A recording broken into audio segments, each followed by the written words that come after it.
I like these days. I like these days a lot, especially when we can take a step back and realize just how right we were. Oh, it's great as it washes over us. And I'm going to take a tip from Frankie and just say, we got a lot of things to cover. So let's just jump right in. So today is one of those days where a little bit of a red day. And it's kind of surprising after we talk about the things we're going to reveal. Bitcoin, I think it went below 60,000 for a second. Now, over 7 days, 3.8%. Everything's down across the board. Wow, the market cap was below 2.4 trillion. That's been taking quite some time. And we just see that red day, red day, red day, whatever. This is a prime example of why we shouldn't really pay attention to the numbers go up, the numbers go down. It's all about the long term. And we're taking a look at that. It really comes down to the whole prospect of what we're talking about today, JP Morgan. And to give you a little bit of a background, just how big JP Morgan is. JP Morgan Chase is the largest bank in the world as of 2024. Now, things could change, things can go a little bit sideways, or whatever else, but it is far and away the largest bank. Market cap is it's $500 billion, essentially. Bank of America, $288 billion. Industrial and Commercial Bank of China, $249 billion, China. Wells Fargo, $208 billion.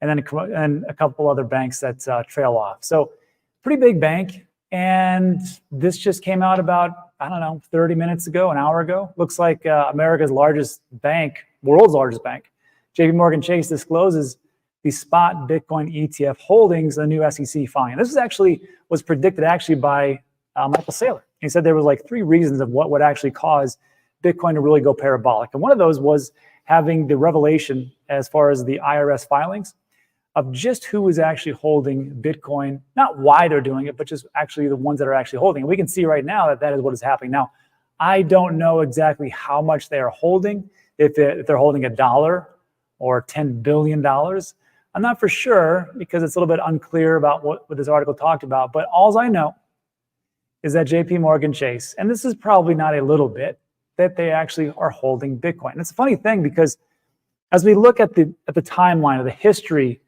of JP Morgan and its CEO, Jamie Dimon, we can just chronologically take a look at what's happened over the years, going all the way back almost 10 years ago, which is a funny thing because, 10 years ago, it was amazing that it was even on the radar. And you will start to think about the people that you have heard in your long journey in crypto and digital assets of how many people told you that this was trash and that it was going to zero and that it was a big Ponzi scheme and it was a tulip mania bubble and all the other nonsense that's out there. So let's just take a trip down memory lane. In 2015, Jamie Dimon said virtual currency will be stopped. In September 2017, JP Morgan CEO Jamie Dimon said Bitcoin is a fraud that will eventually blow up. Then in 2018, he said, you know what? I regret calling it. I believe in the technology behind it, which is the same thing a lot of nation states will say. It's kind of funny. China will say the exact same thing. Like, we don't believe in Bitcoin, but we believe in blockchain. And that's a big difference. But inevitably, they all kind of come around. And then, of course, in 2020, Jamie Dimon says Bitcoin is not my cup of tea. Even JP Morgan's warmed to it. Then in 2021, they said, hey, maybe some investors could make 1% of the portfolio.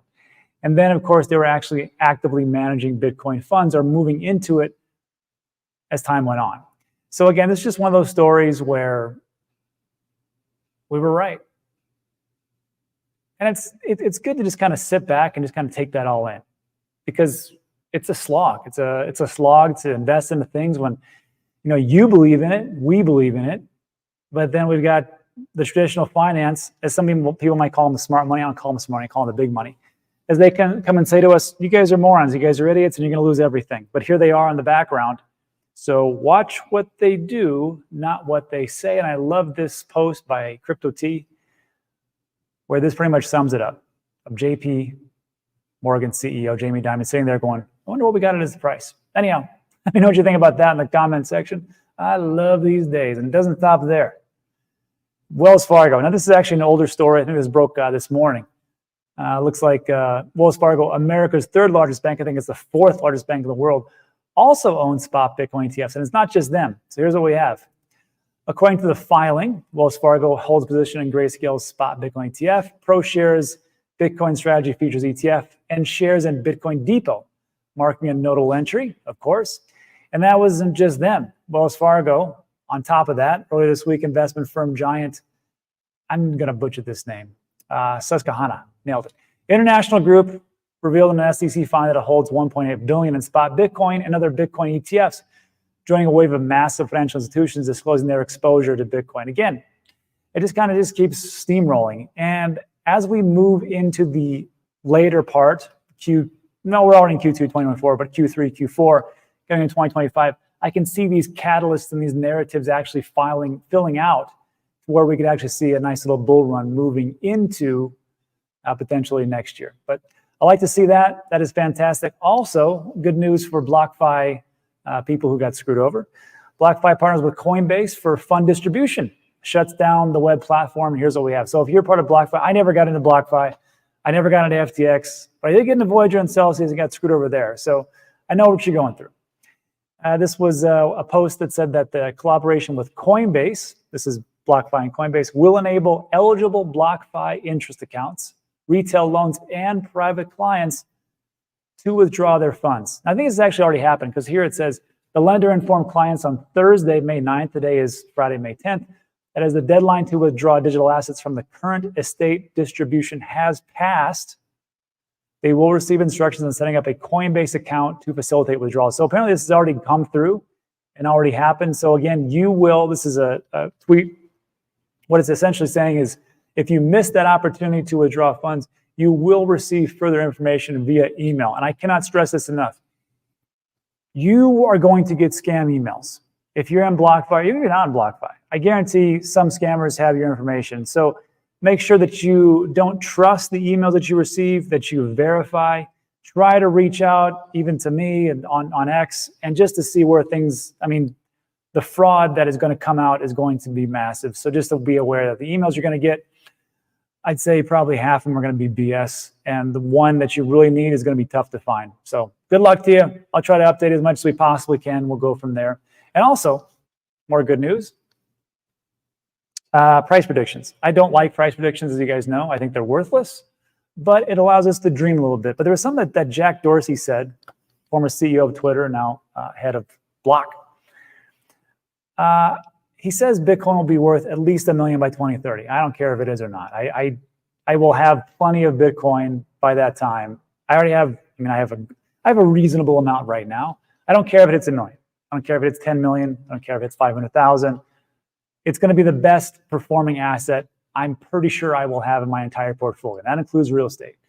But it's what he said down here, which made me stop and think. So Dorsey, now the head of the financial services firm Block. So it's not just like Jack Dorsey is,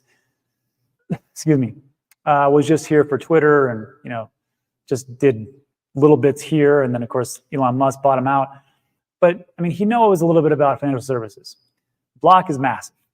And he noted that Bitcoin's price isn't actually the most interesting aspect of Bitcoin. This is something I never really thought about. Now I'm going to really make sure that I talk about this more and more. He says the most amazing thing about Bitcoin, apart from the founding story, is anyone who works on it or gets paid in it or buys it for themselves, everyone who puts any effort into making it better is making the entire ecosystem better, which makes the price go up. So I know like some people will say, well, Rob, we don't like these runes.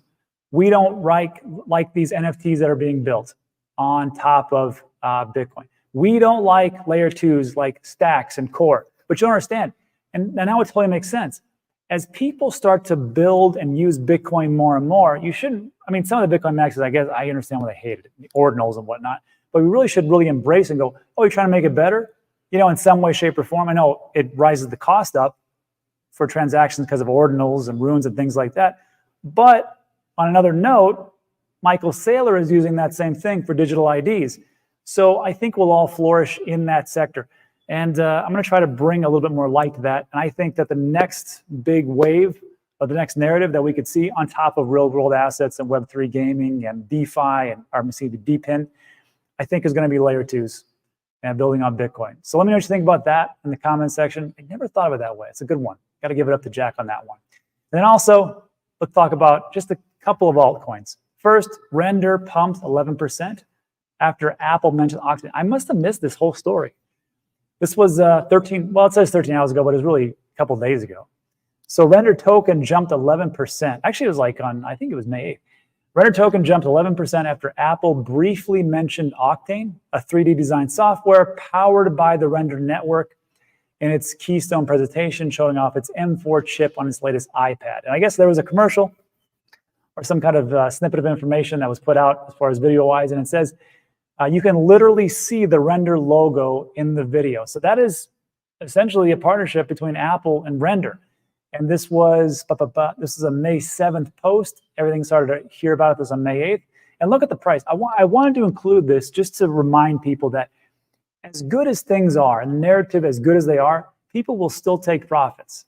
And you have to understand the psychology of investors. Not everybody is going to diamond hands forever and be like, oh, that's a cool story. Let me take some profits. It's just how it is. I mean, that's just how it is. So May 7th, $10. And then, of course, it dropped for some reason, which is weird. And because I think this story was released on May 7th. Then on May 8th, this is 3 o'clock in the morning. Let me blow this up. 9 o'clock, and it cratered down here until 3 p.m. This is Mountain Time. So that would be 5 p.m. Eastern Standard Time when financial services actually concludes. The price is $9.49. So whenever this announcement had, it must have happened over here. And then people caught wind of it. And what did they do? They sold. And then the more people heard about it, they sold again. And they wrote it back up here. And what happens? People sell. But you will notice it is a nice trajectory of where it's going, even though it looks like Render is doing very hot for what it is. So just something to keep in mind. I think that's a great play, especially congratulations to Render holders. I am one of those. Of course, that's why I talk about it, because I'm biased. But congratulations for holding on to a project that looks like you do fantastic work. And then lastly, a friend of mine, Jesus Martinez, now has 2 channels. One, Jesus Martinez, for gaming. Other one is Classy Games, or I think it's Classy Crypto, which deals with DeFi. He put out this information. I didn't know this. He says the meme coins won in Q1. They won this battle. And Jesus is a big gamer, big Web3 believer. I've had him on the show a couple of times. Great guy. And I did not know it was this big. Look at this. Look at this. I used to laugh at meme coins too. I mean, I got into BONK, and I got into Costco hot dog not too long ago. I did fine. But look at this, meme coins, real world assets, AI, DeFi, DePIN. Everybody's talking about these, and people would laugh at meme coins, but it is where it is. The question is, why did it do so well? And of course, people will say, every time I bring up meme coins, they say, yeah, but that's just last quarter. That's just a flash in the pan. I don't think so. I'm going to tell you why. It's because all these different assets that are coming out, real world assets, AI, DePIN, DeFi, layer 1, everything that's here, even layer 2 that I just talked about, you have to understand of who gets in first. You know who gets in first? Investors, VCs, seed rounds, pre-seed, private rounds. They get in there before you do, because we're all retail, right? And then when retail gets in, guess what happens? I mean, there may be lockup periods and things like that, but as time goes on, they tend to want to make some gains. With meme coins, a lot of them, not all of them, you'll take a look at them. The circulating supply and the total supply is released on day 1. There is no there's no pre-rounds, there's no pre-seed, there's no seed rounds, no private rounds. It's all right there. Have fun. And I think that is a level playing field, and I can get behind that. So congratulations to the meme coin holders. I'm a big believer in BONK. I've been talking about this since 2023. I think it's the next Dogecoin, and there's a way to stake it. It's all by smart contracts and things, not like individual people. I did a video on it. I linked in the description. You can check it out. But remember, everything's risky, so have at it. That's it for today. Just want to do something down and quick on Friday just to get everybody up to speed, but that's it for this session. Like today's video, give it a thumbs up. Consider subscribing. Everything we talk about is time sensitive.